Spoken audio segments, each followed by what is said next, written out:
Para hablar un poco ya del proyecto, cuando José Ignacio me invita a la exposición, estuvimos hablando, digamos, del tema o de la dinámica que va a tener esta serie de exposiciones. Se toma un libro y lo toma casi que como un catálogo preexistente para la configuración de la exposición. Esta es una imagen de la cabaña de Walden, ¿no? En la que también entonces se encuentra esta suerte de escultura de Thoreau, toda una escenografía montada alrededor, digamos, de este personaje, y que se crea también como una suerte de proyecto también turístico alrededor, digamos, de lo que fue Thoreau. Un personaje que en un momento fue resistente digamos, del establecimiento, pero ya es convertido casi que en un héroe o un referente muy importante de lo que significa la resistencia, digamos, en la cultura norteamericana. Cuando yo comencé a trabajar, comencé a investigar, leí el libro, encontré lo que más me llamó la atención fue el objeto arquitectónico que planteaba, que de alguna manera estaba entre líneas y que yo alcancé a entender que era una manera de atacar, digamos, el sistema social que estaba atacando Thoreau en ese momento a través de la arquitectura, una arquitectura sintetizada, casi mínima, que plantea esta cabaña como una síntesis, pues, el arquetipo, ¿no? Sí, de la casa. Es el arquetipo de la casa y es la síntesis mínima, digamos, de lo que puede ser. ¿Qué año es esto? ¿Para buscar un poquito? La casa la original fue hecha en 1847 o algo así, pero claro, se destruyó y esa es una que hicieron para que los turistas que visitan el pero la original es 8, sí. Como la del Parque Chico de la casita roja. Entonces, la cuestión es que comencé a pensar, bueno, mi obra, mi trabajo he venido estando muy interesado en la arquitectura como una práctica que más allá de crear estos grandes objetos en donde vivimos o trabajamos o almacenamos cosas, se configura una práctica que organiza digamos, la comunidad, organiza el grupo social y inmediatamente genera también jerarquías, un sistema político y un sistema social, jerárquico en las comunidades. De hecho, en algún momento, Thoreau también lo dice, que la individualidad se pierde en el momento que el hombre se vuelve sedentario, ya que es la arquitectura lo que lo amarra a un terreno y es lo que lo hace, digamos, perder esa individualidad. Entonces comencé a pensar mucho en la cabaña. De hecho, Thoreau también en el libro habla que él prefería tener las ventanas abiertas, las puertas abiertas, casi como negando también la arquitectura. Pero de alguna manera también esta arquitectura es una suerte de naturaleza artificial, ya que está hecha también a través de materiales que se encuentran en el mismo bosque, ¿sí? Por eso también la relación con el hacha que está en la pieza, un poco como un elemento que ayuda a alterar o modificar la naturaleza, que en este momento, pues, un personaje como Thoreau escapa de la ciudad o del núcleo, digamos, social para irse a la naturaleza. Entonces, alrededor de la cabaña entendí que de alguna manera el material con el que iba a trabajar era la cabaña y sus significados arquitectónicos, sus significados sociales, culturales. Era un poco, digamos, ese fue el comienzo del proyecto. Rápidamente, la unión con el Unabomber se da. Yo ya conocía el documental, es un documental que fue lanzado en el 2003. Lo había visto más o menos en el 2005, ya conocía la historia de Unabomber, de Ted Kaczynski, pero en un principio no fue tan clara, digamos, esa relación, sino más cuando comencé la investigación. Y encontré que Kaczynski también había construido esta cabaña, se había ido al bosque de Montana, se había aislado en 1971, y entonces comencé a investigar sobre la cabaña principalmente. Y comencé a encontrar una suerte de imágenes que son las que son tomadas cuando el Unabomber en el 95 es capturado y la cabaña no es desbaratada, sino se lleva totalmente el objeto. El objeto arquitectónico es montado en este tráiler y atraviesa gran parte de Estados Unidos en un viaje casi de 3 días, en el que el objeto casi es mostrado como como una suerte de trofeo de la captura del delincuente exacto, que lleva más o menos 14 años aterrorizando a Estados Unidos con una serie de atentados que nadie sabe quién los está haciendo. El FBI lo único que decía es que parecía que era una persona y que era una persona muy inteligente. Entonces, en esa medida también el terror crecía porque el enemigo era uno solo, no se sabía dónde estaba y era supremamente inteligente. Entonces comienzo a encontrar esta imagen, es cuando comienzan a descargar la cabaña en unas bodegas del FBI, y me parecía muy extraño ese transporte del objeto, sí, ese monolito gigantesco y con la manera en que se mostraba al público, ¿no? Más allá de la imagen de Kaczynski con esta vestimenta, con el pelo un poco como loco, sucio. Bueno, estas son imágenes de cuando comienzan a guardar la cabaña en las bodegas.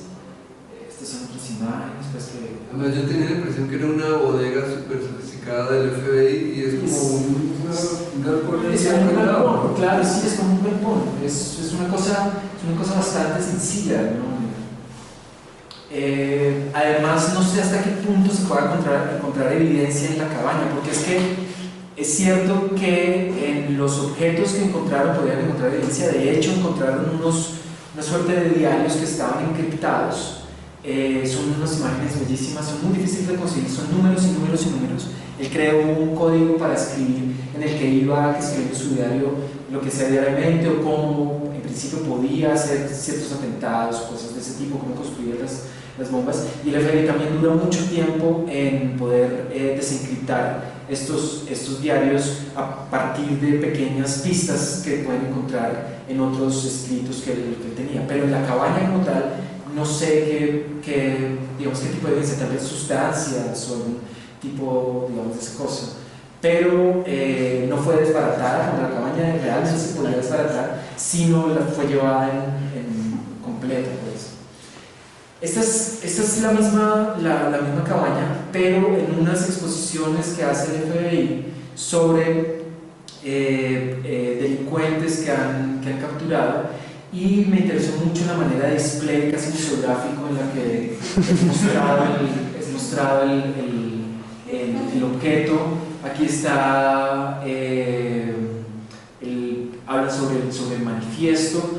Eso que en algún momento significó un gran enemigo es convertido en un espectáculo, ¿no? Y eso me parece, es muy norteamericano, pero también apunta un poco a lo que más adelante quiero hablar, y es cómo se puede manipular una imagen, ya sea para generar miedo o para generar cierto grado de satisfacción o de tranquilidad cuando ya se sabe que un hombre está en la cárcel, no lo dejan hablar y que está capturado y está ya convertido en esta suerte de espectáculo que es en el museo, ¿no? Aquí hay otras imágenes también ¿cómo se llama? De la instalación. Pero de hecho esta es la cabaña original, no es una réplica, sino es la cabaña original. Ahí es bien interesante porque ustedes ven acá, aquí hay una suerte de mugre que fue creada aquí en esta zona. Estaba la cama de un hombre. Entonces hay otros, digamos, pequeños documentales que seguramente se pueden distribuir por una lista de correos o lo que sea, en los que hablan de que ese es el mugre que él generó durante tantos años por no bañarse, la mano de él cuando entraba, la ponía en la puerta, una cantidad de elementos simbólicos, no sé, aquí está. Es más grande en esa foto, ¿no? Claro. Es bien, digamos, es bien extraño ese objeto también convertido en un fetiche, que es un poco lo que me comenzó a llamar mucho la atención cuando estaba haciendo la investigación. Ahora, antes de saltar a esto, quiero hablar un poco de las piezas que presenté. La primera pieza sería las fotografías que están colgadas, y esas piezas nacen por un interés que ya ha venido, digamos, trabajando sobre la imagen electrónica como un dispositivo para falsificar la realidad y digamos, crear otra realidad a partir de la, no sé, de la hiperrealidad, que es esta suerte de imagen que, aunque pareciera que pertenece a nuestra realidad, no lo es, ¿sí? Como sucede generalmente en cierta clase de cine hollywoodense en el que hay imágenes muy sofisticadas creadas de una manera muy sofisticada digitalmente, que ya nadie se pregunta de qué manera eso sucede, sino que simplemente sucede, ¿sí? Sí, se involucra en la realidad en la que vivimos, pero realmente es una realidad que no existe. Entonces, esas imágenes corresponden a una serie de obras que he venido haciendo, tomando fotografías que no pertenecen necesariamente a la historia del arte o que no tienen un valor artístico, sino más bien un valor documental. Y en ese sentido me parecen interesantes. Esta, por ejemplo, es una fotografía de Reinhardt en su estudio en Nueva York, y lo que hago es que reconstruyo digitalmente el espacio como una suerte de maqueta o prototipo de lo que fue ese momento histórico o ese lugar donde se tomó la fotografía. De esas traigo tres para mostrar un poco. ¿Esto es fotografía o esto es un render? Esto es un render digital, pero para mí de alguna manera esto es una fotografía, es decir, el render digital implica no solamente un proceso escultórico por el modelado como tal de los objetos. Yo modelo la butaca, modelo todo, ¿sí? A través de una interfaz que me permite entrar a un espacio, digamos, digital. Es bien interesante también cómo el espacio digital en Norteamérica se ha entendido casi como un lugar que hay que conquistar, una suerte de viejo, ¿sí? Oeste, que es el que hay que entrar y conquistar, que es virgen y que tenemos que ir allá a conquistar. Pero por otro lado, después hay un proceso también fotográfico, que es la posición de la cámara, el lente que se utiliza, las luces. Entonces sí hay un proceso fotográfico. Para mí de alguna manera sí es un proceso fotográfico que se lleva a través, digamos, de estas piezas. Pero me parece que es más pictórico, ¿sabe? El último es que es mucho más como cuando usted está paisajeando, está pintando un paisaje un poco como más, como, bueno, digamos que usted trabaja multimedialmente. Sí. Implica que usted implique como diferentes técnicas, diferentes medios para producir algo, pero digamos que la acción en cuanto a acción parece mucho más pictórica.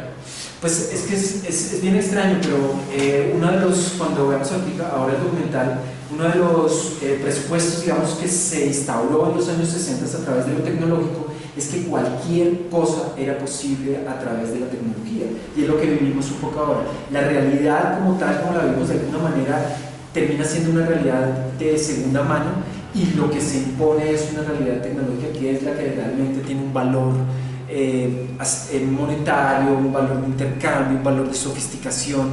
Y lo que sucede en estos medios, por ejemplo en un espacio tridimensional, es que la integración de muchos medios, porque se están replicando ahí esos medios, es una virtualización de la fotografía, una virtualización de la escultura, una virtualización de la instalación, es una virtualización de absolutamente todo, y eso de alguna manera es también lo que me interesa, y lo que usted dice también, es una virtualización de lo pictórico, ¿sí? ¿Por qué no el computador de alguna manera está generando una fotografía, pero también está pintando? Yo le estoy dando las órdenes al computador para que él genere esa pintura o esa fotografía. Casi que entraríamos a otro nivel de imagen que podríamos comenzar a analizar más allá de la pintura, del fotográfico, ¿sí? Este es el velorio de Malevich, que parece muy interesante, porque aquí está Malevich, pues el cadáver, pero es una suerte de instalación en donde está el ataúd diseñado por él, y digamos los cuadros o las pinturas más representativas de su obra. Entonces yo también, digamos, construyo esa escena tridimensional. Obviamente quise quitar las imágenes también para limpiar un poco y dejar la imagen, digamos, que podría estar, o el prototipo de imagen que está detrás de la imagen que fue tomada en ese momento.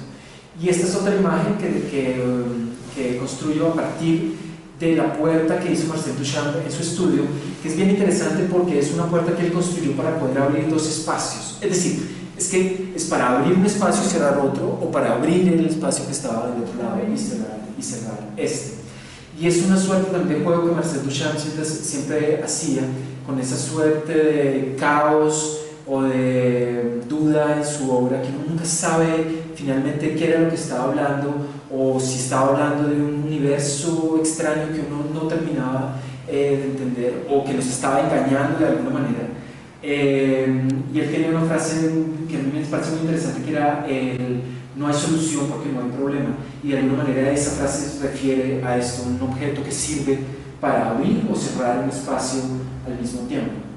Entonces, cuando comencé a trabajar pensé que una manera apropiada de operar con estas imágenes sería jugar con este mismo proceso que había venido trabajando de la falsificación de la realidad. Pero es que esto es una falsificación segundo o tercer nivel, porque ya hay un proceso fotográfico que ha falsificado la realidad y que la ha construido en otra, o que le ha dado otro nivel, digamos, de realidad a través del proceso fotográfico. Entonces, en ese proceso me encuentro con esta obra de Richard Barnes, que es un fotógrafo norteamericano, y él hace esta obra que se llama La cabaña de Luna Bomber, y toma esta fotografía de la cabaña en la bodega del FBI. Me parecía interesante porque es la sobreposición de discursos o la sobreposición de relatos. Está el relato del asesino, está el relato del personaje contracultural que va en contra de la sociedad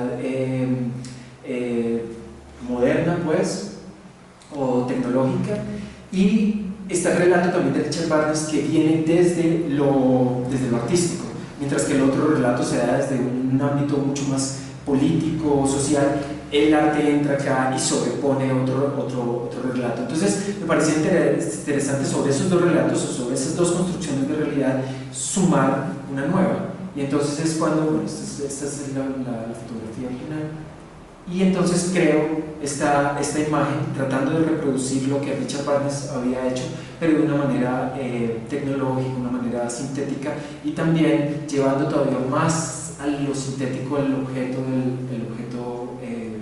arquitectónico que en este momento pues, me interesaba, que era la cabaña.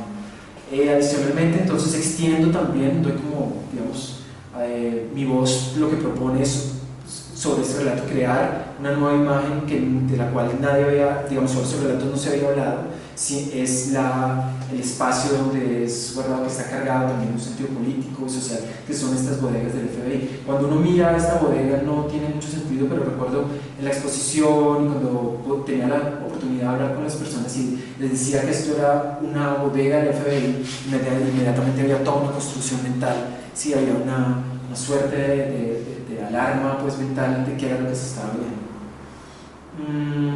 Ahora, yo le iba a preguntar una vaina, es como, pues yo supongo cosas, digamos, sí. O sea, como que el tratamiento de ciertas imágenes implica como generar como una cierta neutralidad en la producción de imagen, o sea, como que, por ejemplo, la muerte de Malevich, entonces, pues, digamos, hay una carga ideológica, pues, importante frente a un acontecimiento, digamos. Sí. Lo mismo, pues, con el asunto de Luna Bomber, o sea, como que sí pareciera que sí hay como un desplazamiento como al objeto a objeto, como al objeto en cuanto a objeto, digamos, como un poco como quitándole un montón de cargas sí. con las que vendría y, digamos, volviendo a un asunto como mucho más escultórico, un asunto como mucho más formal. Sí. Sería un poco como el asunto por donde sí, están trabajando. Sí, a mí lo que me parece interesante es que de alguna manera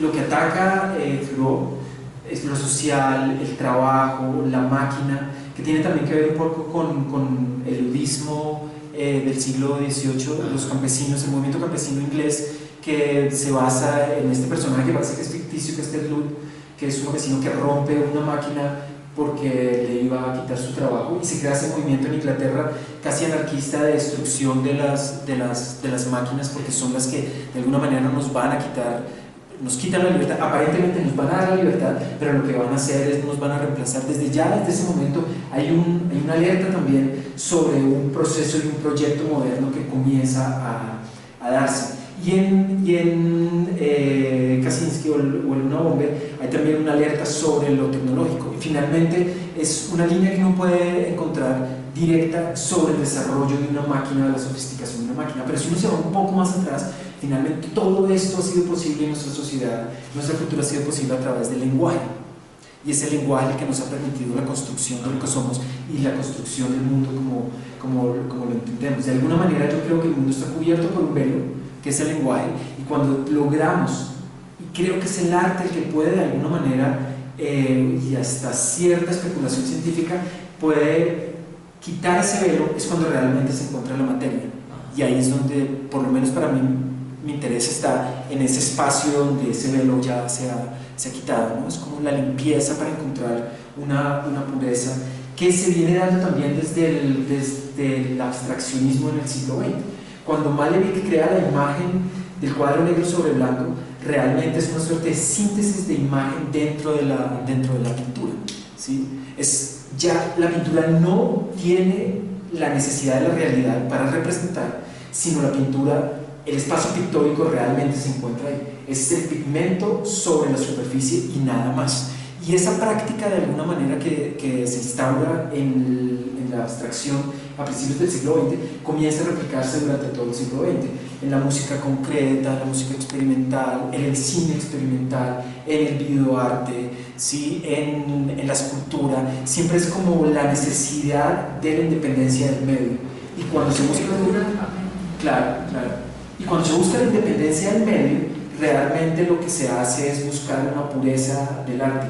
Ahora, también es interesante reconocer que esa pureza del arte se da en un momento histórico en el que el mundo, por lo menos Europa, estaba saturada de utopías. Y ese contexto social y político, o mejor, el arte no escapa a ese contexto social y político, y todo el mundo de alguna manera quería una utopía. El Dada también está lleno de utopía, el surrealismo está lleno de utopía, el futurismo con la construcción, por ejemplo, de los entonarruidos de Russolo, es bien interesante porque es una utopía de la destrucción del pasado, sobre todo en un país como Italia que tiene esa tradición, digamos, musical, y los futuristas dicen no queremos escuchar más música italiana, sino queremos escuchar el ruido de las máquinas, ¿sí?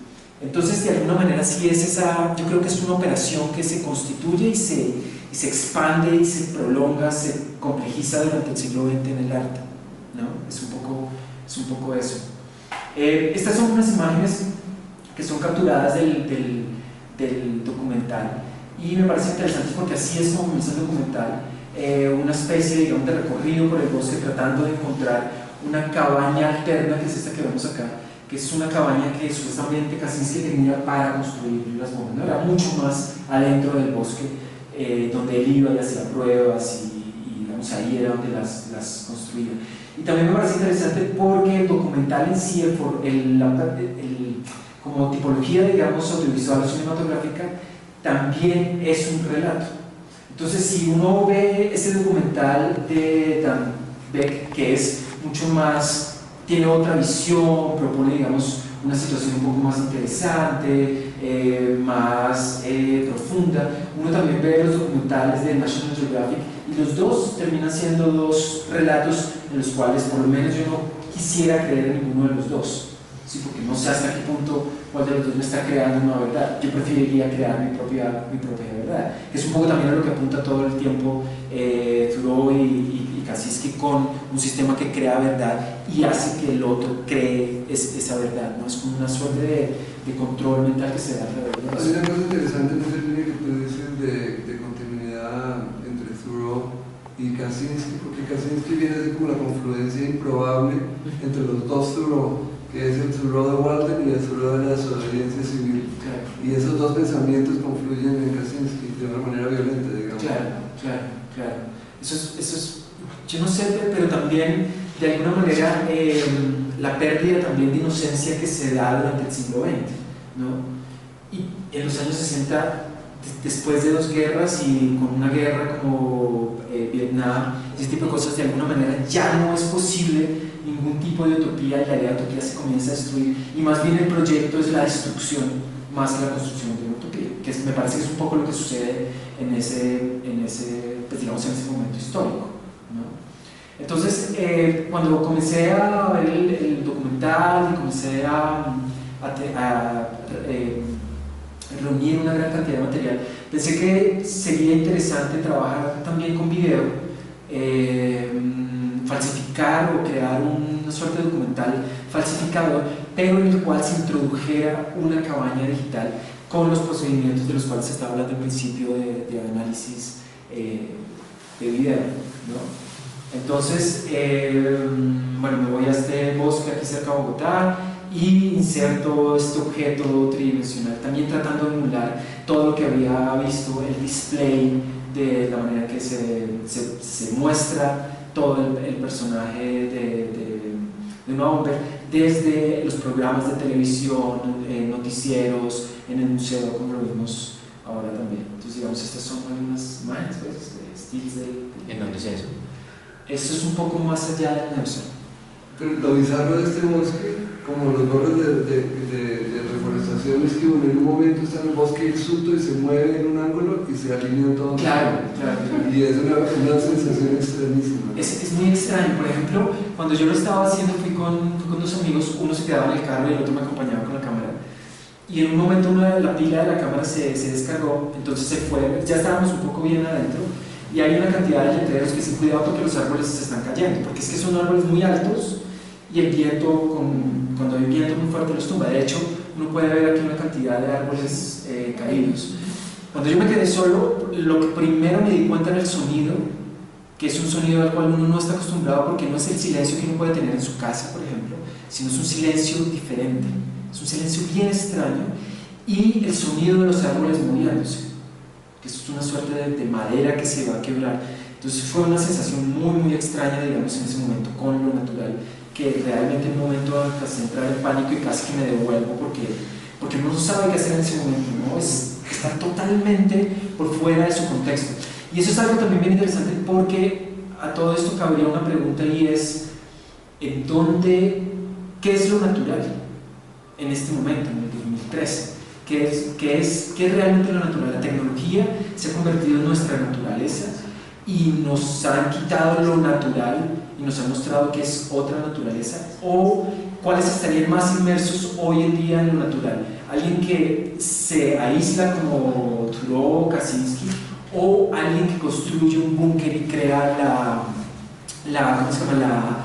La bahía pirata de los suecos, estos que crearon el Pirate Bay, donde de alguna manera guardan los computadores y por ahí por muchos años transitó una cantidad de información legal, ilegal, y permitió que por algún tiempo Internet pudiera tener una utopía de anarquismo. Pero bien interesante, es que creo que la pregunta no sería que qué es lo natural ahora, sino es esto otro tipo de tecnología que funciona, digamos, en términos análogos, por ejemplo. O sea, como que, pues digamos, todo un sistema de bosques en últimas es una tecnología. Claro, ¿saben? Y una tecnología que no está intervenida, digamos, que no está intervenida por la mano, bueno, sí puede estar intervenida también por la mano humana, usted hace los bosques, pues, obviamente, pero digamos que idealmente sí funcionaría como sobre un asunto postmediático, si se quiere, y es que es en sí misma tecnología, independientemente de que se le aplique un pensamiento racional o un pensamiento moderno o no, digamos. Creo que la pregunta no sería sobre la naturaleza, sino sobre lo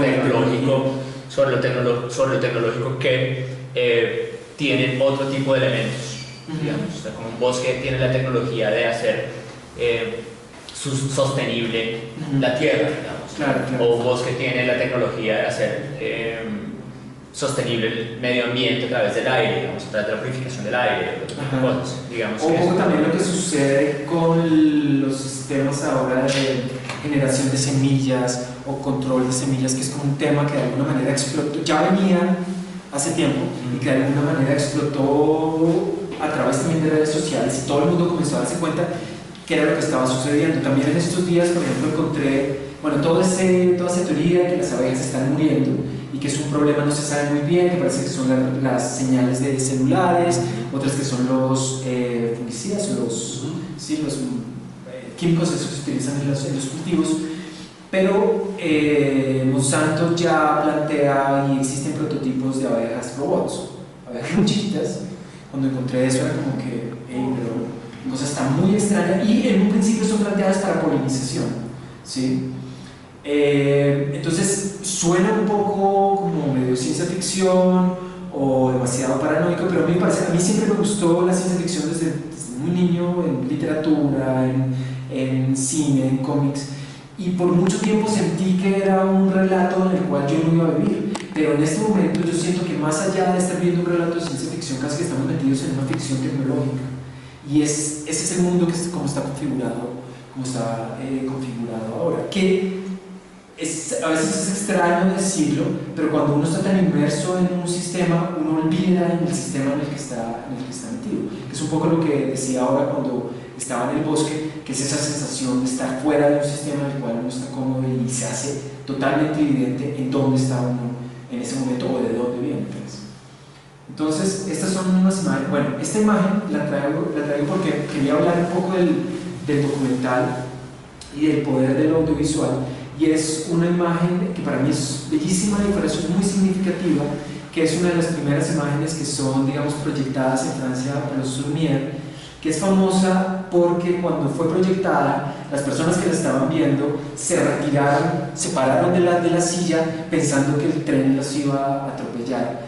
A mí me parece que es significativa porque de alguna manera esa realidad que significa el tren, desde ese momento sale de esa pantalla y se mete en nuestra realidad y se instaura en nuestra realidad. Y cada vez somos más inmunes o cada vez somos más, digamos, estamos más desprevenidos hacia una realidad que ya se configuró y que realmente de ahí no salimos, que es la imagen cinética o la imagen en movimiento, y con la sofisticación, digamos, tecnológica con que contamos ahora.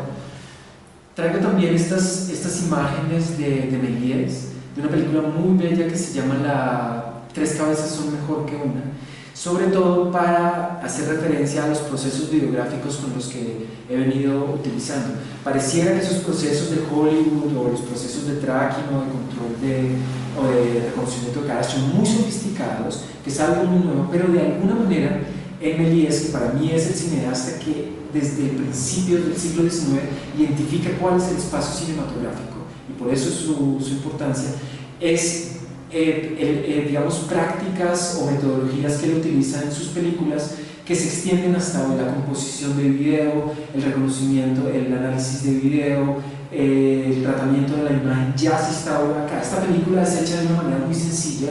Él lo que hace es que graba a través de un vídeo que tiene unos cuadritos negros donde estarían más adelante las cabezas, y la película, cuando él graba por primera vez, queda con esos espacios negros, es decir, la película queda virgen en esos espacios.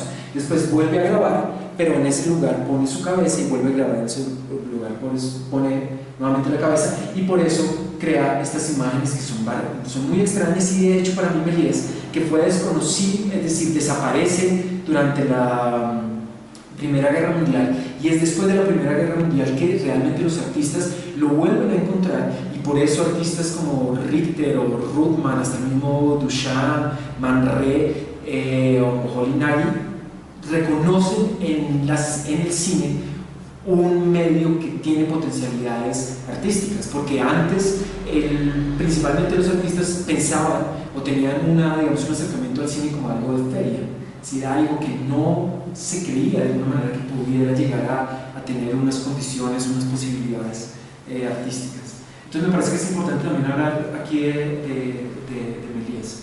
Ahora, estas imágenes las traigo también para hablar, digamos, de la falsificación de la construcción del relato. Son imágenes que fueron transmitidas en el 2011 cuando sucedió el tsunami en Japón. Eran imágenes muy impresionantes, de un poder, digamos, de la naturaleza, pero estaban transmitidas a través de la televisión y de internet. Entonces traigo aquí varias imágenes que son surrealistas, es decir, unas pura instalación.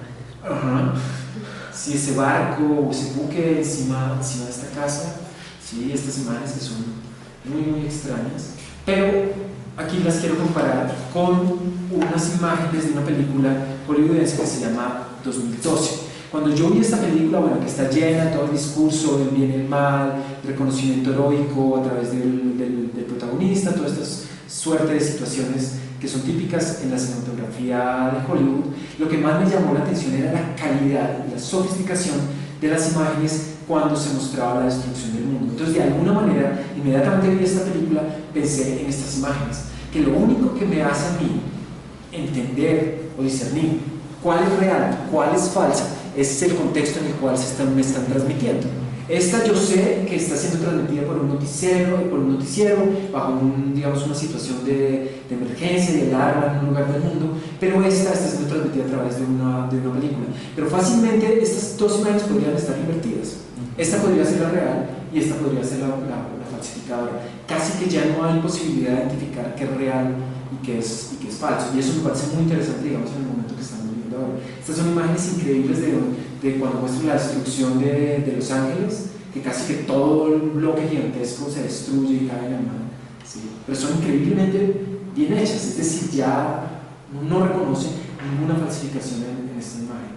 Y para terminar, quería también hablar un poco de esta imagen, que fue muy, digamos, famosa a principios de año en Londres, al sur de Londres, cuando dos personajes aparentemente pertenecientes a radicalismos islámicos matan a un soldado inglés. Pero inmediatamente sucede la noticia, comienza a moverse por internet de manera violenta una suerte de información en la que dice que este suceso es una falsificación y que es un teatro, ¿sí? Es montado. Y lo que más me llamó la atención es que en los blogs que encontré de esta imagen es que las manos de este personaje están alteradas, que es muy fácil alterar esa imagen a través de un cambio de croma, de color en algunos píxeles. Entonces inmediatamente no termina de suceder la noticia, el evento, cuando ya hay dos discursos simultáneos diciéndome a mí qué es lo que está sucediendo, ¿sí? Y eso me parece también bastante interesante, probable o improbable, si ya no se sabe muy bien en qué lugar no se puede, digamos, parar. Y para finalizar, pues está el hacha, que también es uno de los elementos que es capturado o tomado como evidencia en la cabaña de Kaczynski, pero también en el proceso de investigación aparece cuando estoy leyendo el libro de Walden, porque todo el tiempo él está en contra del trabajo y él habla que el trabajo no tiene sentido, que lo único que hace el trabajo es quitar esa individualidad y hacer que el hombre pierda, digamos, tiempo vital para estar en la naturaleza o para otro tipo de experiencias. Y por eso es que utilizo, digamos, el hacha. Aquí está, bueno, es una imagen que está ya en la instalación, y esa suerte de objeto que no quería utilizarlo real, es decir, de madera y acero, sino que utilicé el mismo proceso mental y plástico, pues, y es la copia del hacha a través de un proceso de molde y el vaciado de la resina para que se convierta también en un objeto que no tiene uso, que es un objeto que falsifica también la realidad, y es un objeto que de alguna manera trastoca también la realidad. Me parecía muy interesante en la exposición, y después cuando se hicieron, digamos, visitas, aquí estuvo la gente, es que había una necesidad muy fuerte por tocar el objeto. La gente todo el tiempo se estaba acercando y trataba de tocarlo, con una suerte de tocar una realidad que no se sabía de dónde venía. Sobre todo al ver el video y las fotos, ¿no? Claro, sale ese monolito ahí. Pero de cogerlo, de tocarlo. De todos modos, es una suerte de pedestal en última. Sí, claro. Pero como de constatar de que está ahí. Sí, porque lo otro está también negro ahí en la imagen, pero no se puede tocar. Pero no se puede tocar. En cambio aquí sí hay una suerte de fisicalidad en la que yo sí puedo constatar de qué es lo que está sucediendo con el objeto.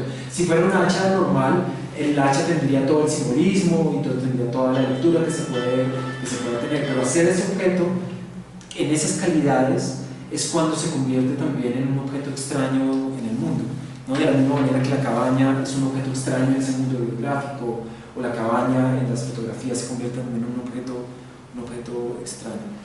¿Las proporciones de esta cabaña las tomaste de alguna en particular? O? Jugué con las proporciones de los planos que se encuentran en internet sobre la cabaña de Nuremberg, que son las que utiliza Daniel Joseph Martínez. Exacto.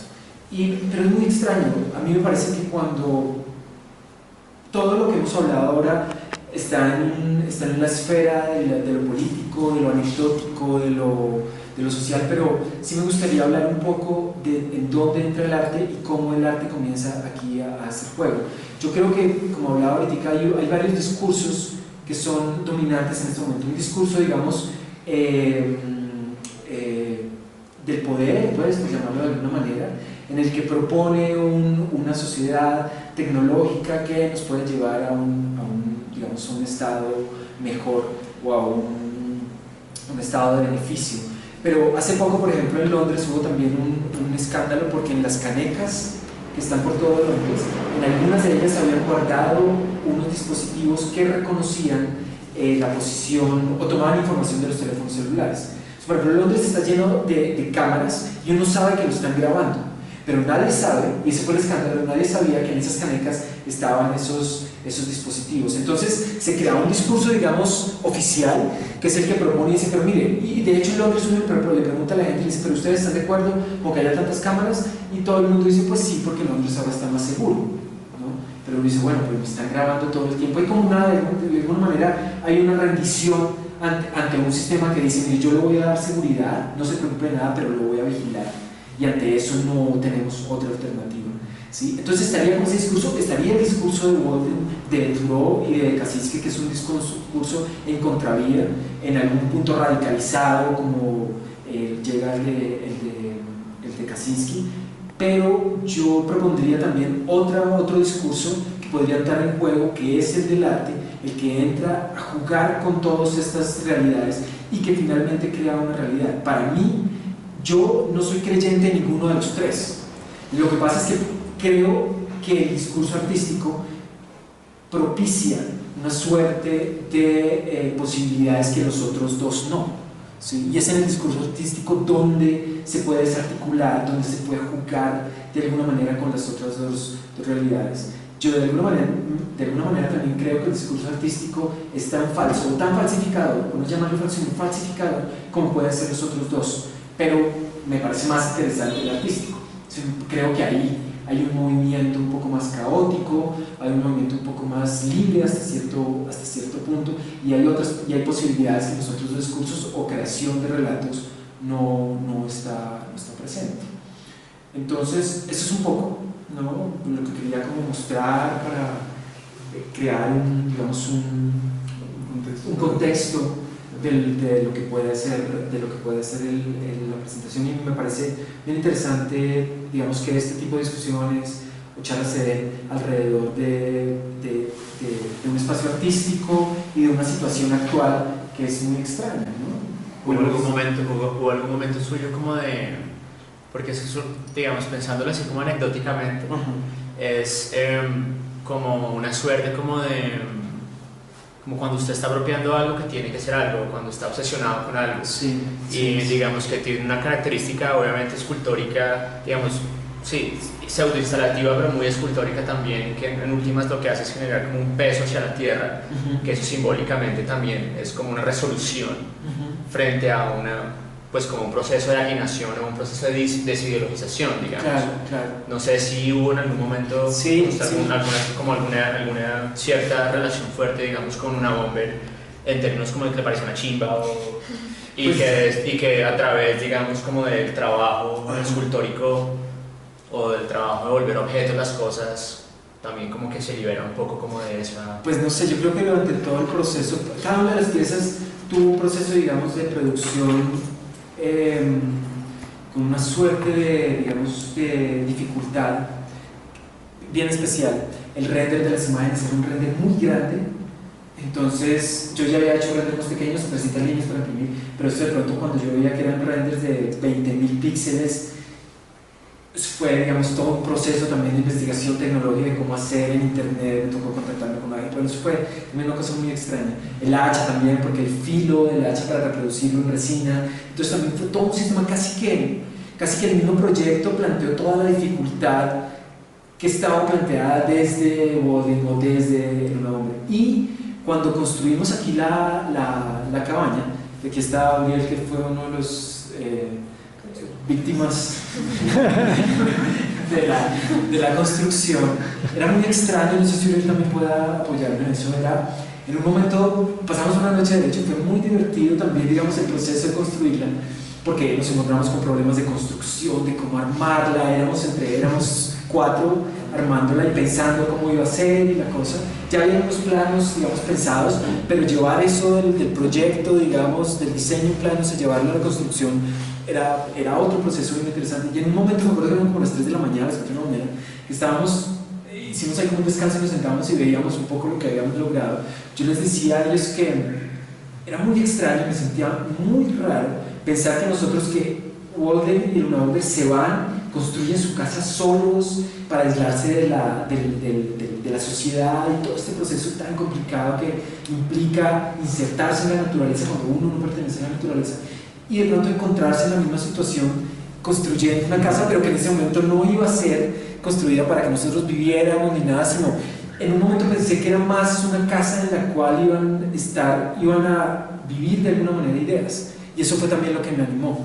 No es una casa donde va a vivir alguien, sino es una casa donde viven de alguna manera, una construcción arquitectónica donde comienza a ser posible el hábitat de ideas o posibles, digamos, vectores que apunten hacia posibles ideas, ¿no? Como una suerte de eso. Entonces yo sí creo que durante el proceso, yo creo que todas las obras que uno como artista puede elaborar, si hay un proceso de identificación y de compromiso que lo avasalla también, ¿no?